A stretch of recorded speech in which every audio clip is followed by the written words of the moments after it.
या देवी सर्वभूतेषु शक्तिरूपेण संस्थिता नमस्तस्यै नमस्तस्यै नमस्तस्यै नमो नमः। जय माता दी दोस्तों, आज हम दुर्गा सप्तशती के अध्याय 2 और 3 का पाठ करेंगे। तो आइए पाठ शुरू करते हैं। अध्याय 2 में हम देवताओं के तेज से देवी का प्रादुर्भाव और महिषासुर की सैन्य के वध के बारे में जानेंगे।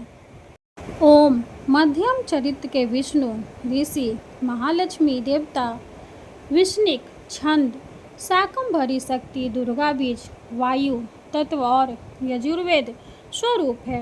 श्री महालक्ष्मी की प्रसन्नता के लिए मध्यम चरित्र के पाठ में इसका विनियोग है। मैं कमल के आसन पर बैठी हुई प्रसन्न मुख वाली महिषासुर मर्दिनी भगवती महालक्ष्मी का भजन करता हूँ, जो अपने हाथों में अक्षमाला फरसा गद्दा बाण व्रज पद धनुष कुंडिका दंड शक्ति खड़ग ढाल शंख घंटा मधुपात्र शूल पास और चक्र धारण करती है। ऋषि कहते हैं, पूर्व काल में देवताओं और असुरों में पूरे 100 वर्षों तक घोर संग्राम हुआ था। उसमें असुरों का स्वामी महिषासुर था और देवताओं के नायक इंद्र थे। उस युद्ध में देवताओं की सेना महाबली असुरों से परास्त हो गई। संपूर्ण देवताओं को जीतकर महिषासुर इंद्र बन बैठा। तब पराजित देवता प्रजापति ब्रह्मा जी को आगे करके उस स्थान पर गए जहाँ भगवान शंकर और विष्णु विराजमान थे। देवताओं ने महिषासुर के पराक्रम तथा अपनी अपराजय का यथावत वृत्तांत उन दोनों देवों से विस्तार पूर्वक कह सुनाया। वे बोले, भगवान महिषासुर सूर्य चंद्र अग्नि वायु चंद्रमा यम वरुण तथा अन्य देवताओं के भी अधिकार छीनकर स्वयं ही सबका अधिष्ठाता बना बैठा है। उस दुरात्मा महिष ने समस्त देवताओं को स्वर्ग से निकाल दिया है।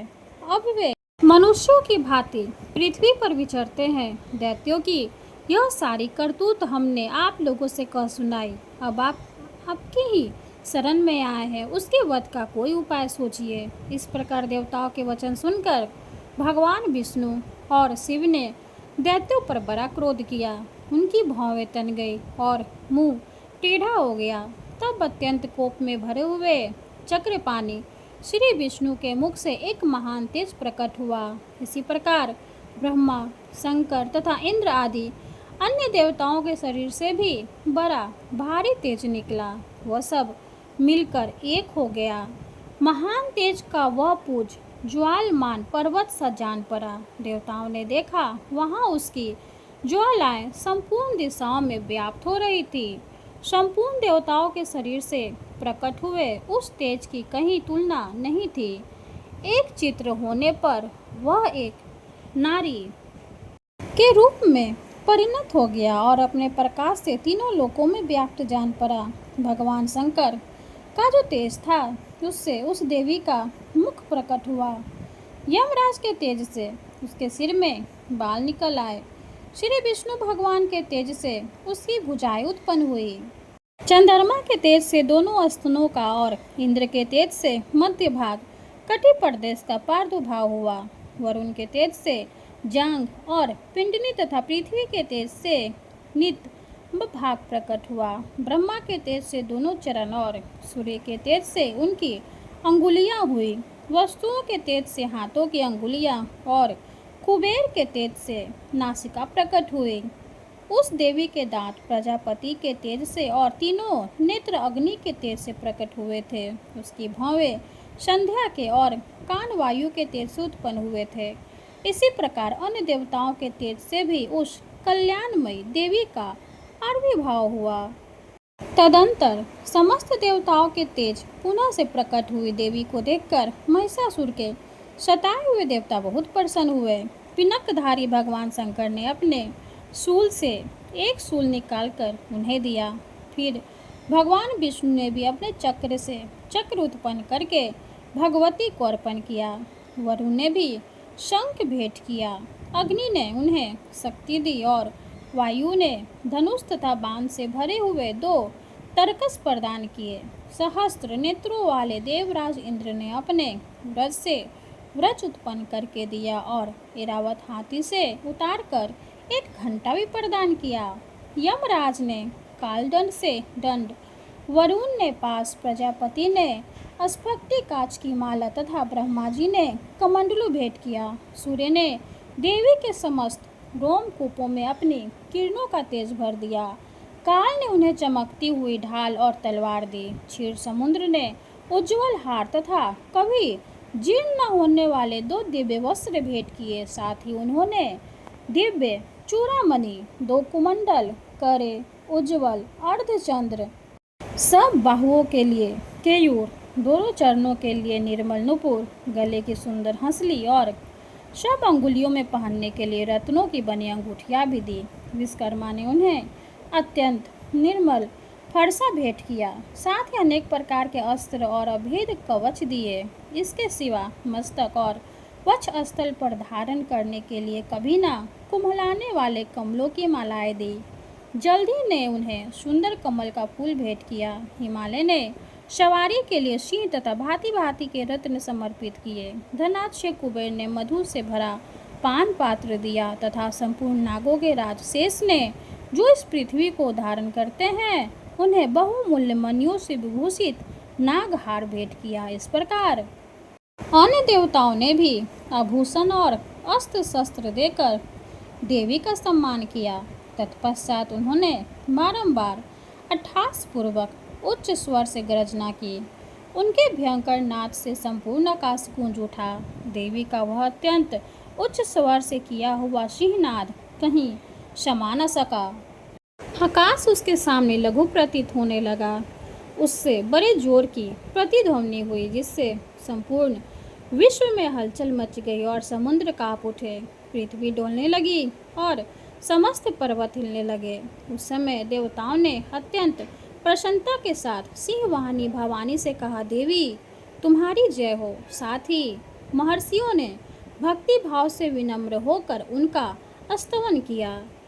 संपूर्ण त्रिलोकी को क्षोभग्रस्त देख दैत्यगण अपनी समस्त सेना को कवच आदि से सुसज्जित कर हाथों में हथियार ले सहसा उठकर खड़े हो गए। उस समय महिषासुर ने बड़े क्रोध में आकर कहा, आह, यह क्या हो रहा है। फिर वह संपूर्ण असुरों ने घिरकर उस सिंहनाद की ओर लक्ष्य करके दौड़ा। आगे पहुंचकर उसने देवी को देखा, जो अपनी प्रभा से तीनों लोकों को प्रकाशित कर रही थी। उनके चरणों के भार से पृथ्वी दबी जा रही थी। माथे के मुकुट से आकाश में रेखा से खींच रही थी तथा वे अपने धनुष की टक्कार से 7 पातालों को क्षुब्ध किए देती थी। देवी अपनी हजारों भुजाओं से संपूर्ण दिशाओं को आच्छादित करके खड़ी थी। तदंतर उनके 7 दैत्यों का युद्ध छिड़ गया। नाना प्रकार के अस्त्र शस्त्रों के प्रहार से संपूर्ण दिशाएं विदासीन होने लगी। चिछुर नामक महान असुर महिषासुर का सेना नायक था। वह देवी के साथ युद्ध करने लगा। अन्य दैत्यों की चतुर्नी सेना साथ लेकर चामर भी लड़ने लगा। 60,000 रथियों के साथ आकर उदग्र नामक महादैत्य ने लोहा लिया। 1 करोड़ रथियों को साथ लेकर महाहनु नामक दैत्य युद्ध करने लगा, जिसके रोए तलवार के समान तीखे थे। वह अशिलोमा नाम का महादैत्य 5 करोड़ रथी सैनिकों सहित युद्ध में आ डटा। 60 लाख रथियों से घिरा हुआ भास्कर नामक दैत्य भी उस युद्ध भूमि में लड़ने लगा। परिवारित नामक राक्षस हाथी सवार और घुड़सवारों के अनेक दलों तथा 1 करोड़ रथियों की सेना लेकर युद्ध करने लगा। विडाल नामक दैत्य 5 अरब रथियों से घिरकर लोहा लेने लगा। इनके अतिरिक्त और भी हजारों महादैत्य रथ, हाथी और घोड़ों की सेना साथ लेकर वहां देवी के साथ ही युद्ध करने लगे। स्वयं महिषासुर उस रणभूमि में कोटि कोटि सहस्त्र रथ, हाथी और घोड़ों की सेना से घिरा हुआ था। वे दैत्य देवी के साथ तोमर, भिंदीपाल, शक्ति, मूसल, खरग, परशु और पटीस आदि अस्त्र शस्त्रों का प्रहार करते हुए युद्ध कर रहे थे। कुछ दैत्यों ने उन पर शक्ति का प्रहार किया, कुछ लोगों ने पास फेंके तथा कुछ दूसरे दैत्यों ने खड़ग प्रहार करके देवी को मार डालने का उद्योग किया। देवी ने भी क्रोध में भरकर खेल खेल में ही अपने अस्त्र शस्त्रों की वर्षा करके दैत्यों के वे समस्त अस्त्र शस्त्र काट डाले। उनके मुख पर परिश्रम या थकावट का रंच मात्र भी चिन्ह नहीं था। देवता और ऋषि उनकी स्तुति करते थे और वे भगवती परमेश्वरी दैत्यों के शरीरों पर अस्त्र शस्त्रों की वर्षा करती रही। देवी का वाहन सिंह भी क्रोध में भरकर गर्दन की बालों को हिलाता हुआ असुरों की सेना में इस प्रकार विचरने लगा मानो वनों में दावानल फैल रहा हो। रणभूमि में दैत्यों के साथ युद्ध करती हुई अंबिका देवी ने जितने निश्वास छोड़े वे सभी तत्काल सैकड़ों हजारों गणों के रूप में प्रकट हो गए और परशु, भिंदीपाल, खड़ग तथा पटिस आदि अस्त्रों द्वारा असुरों का सामना करने लगे। देवी की शक्ति से बढ़े हुए वे गण असुरों का नाश करते हुए नगारा और शंख आदि बाजे बजाने लगे। उस संग्राम महोत्सव में कितने ही गण मृदंग बजा रहे थे। तदंतर देवी ने त्रिशूल से, गदा से, शक्ति की वर्षा से और खड्ग आदि से सैकड़ों महादैत्यों का संहार कर डाला। कितनों को घंटे के भयंकर नाद से मूर्छित करके मार गिराया। बहुतेरे दैत्यों को पाश से बांधकर धरती पर घसीटा। कितने ही दैत्य उनकी तीखी तलवार की मार से दो दो टुकड़े हो गए।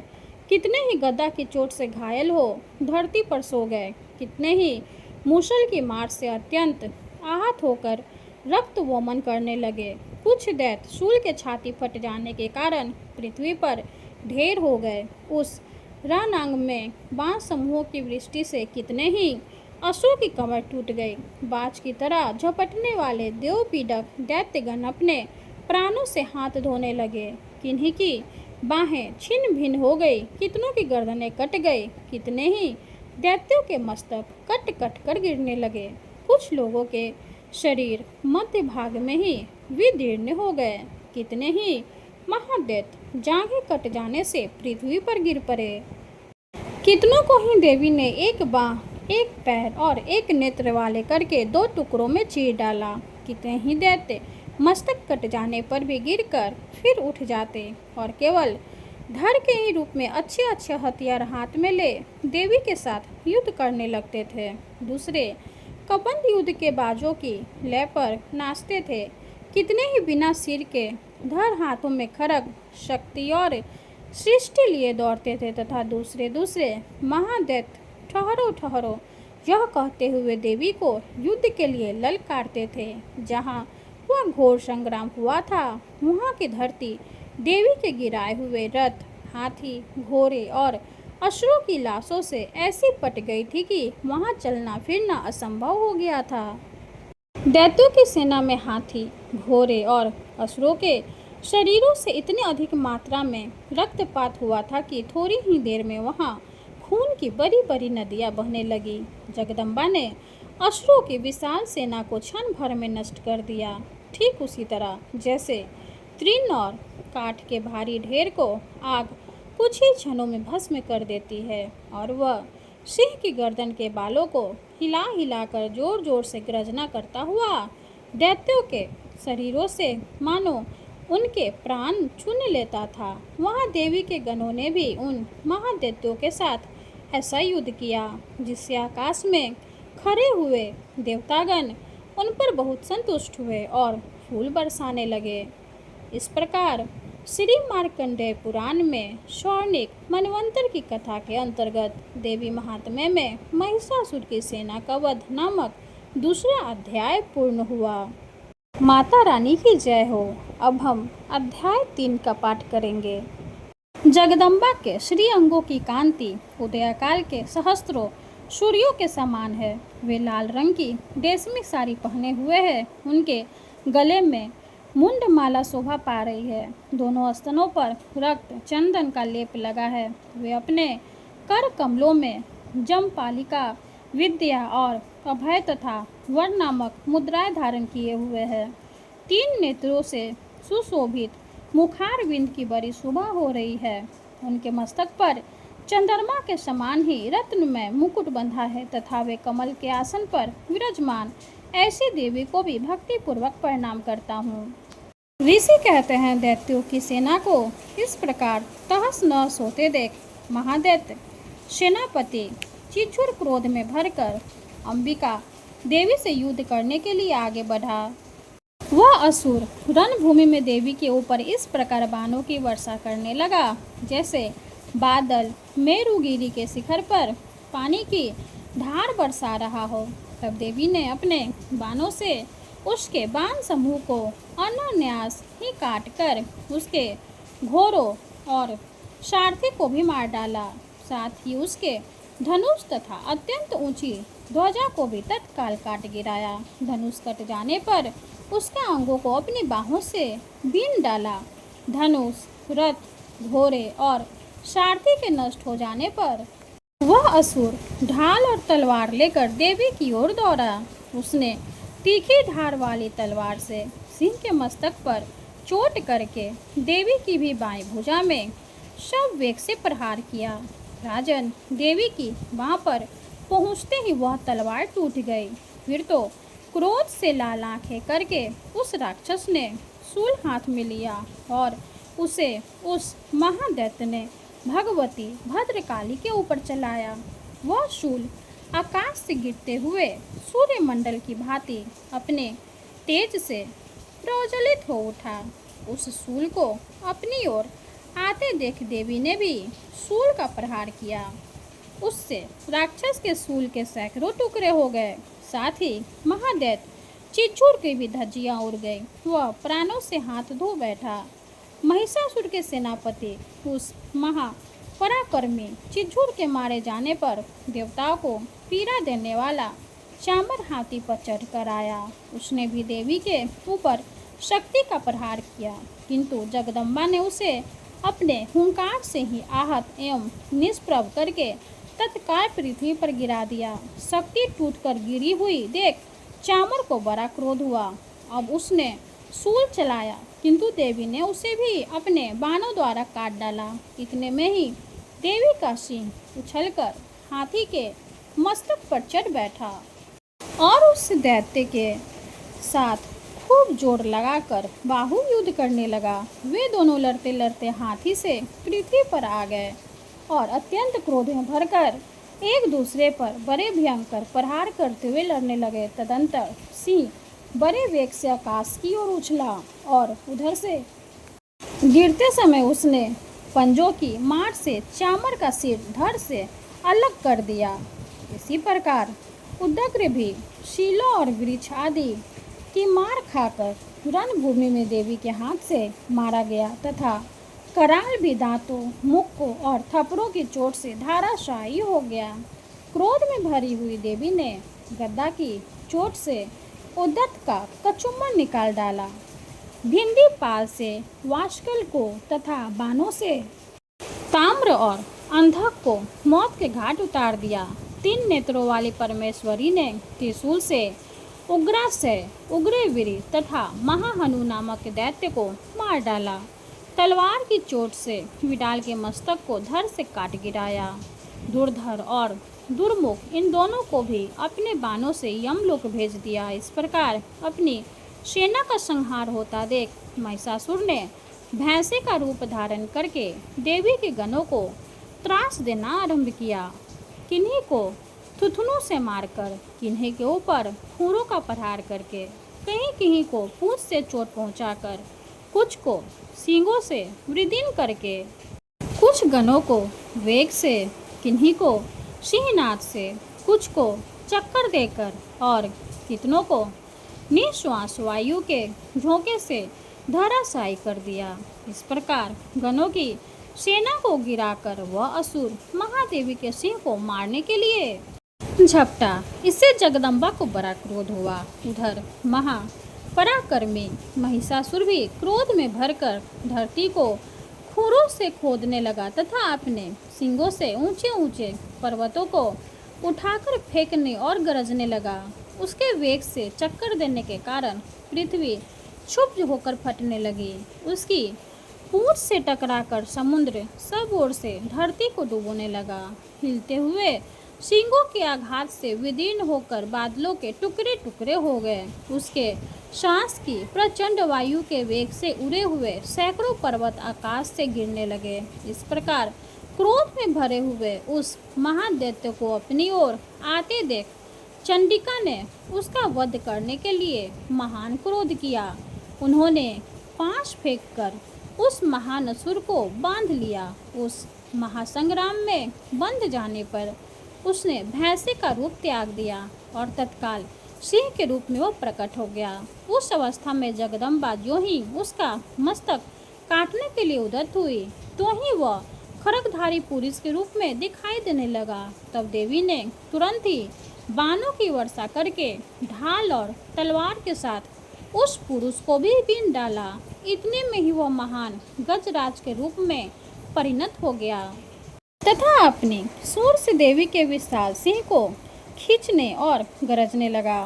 खींचते समय देवी ने तलवार से उसकी सूर काट डाली। तब उस महादैत्य ने पुनः भैंसे का शरीर धारण कर लिया और पहले की ही भांति चराचर प्राणियों सहित तीनों लोगों को व्याकुल करने लगा। तब क्रोध में भरी हुई जगन माता चंडिका बारंबार उत्तम मधु का पान करने और लाल आंखें करके हंसने लगी।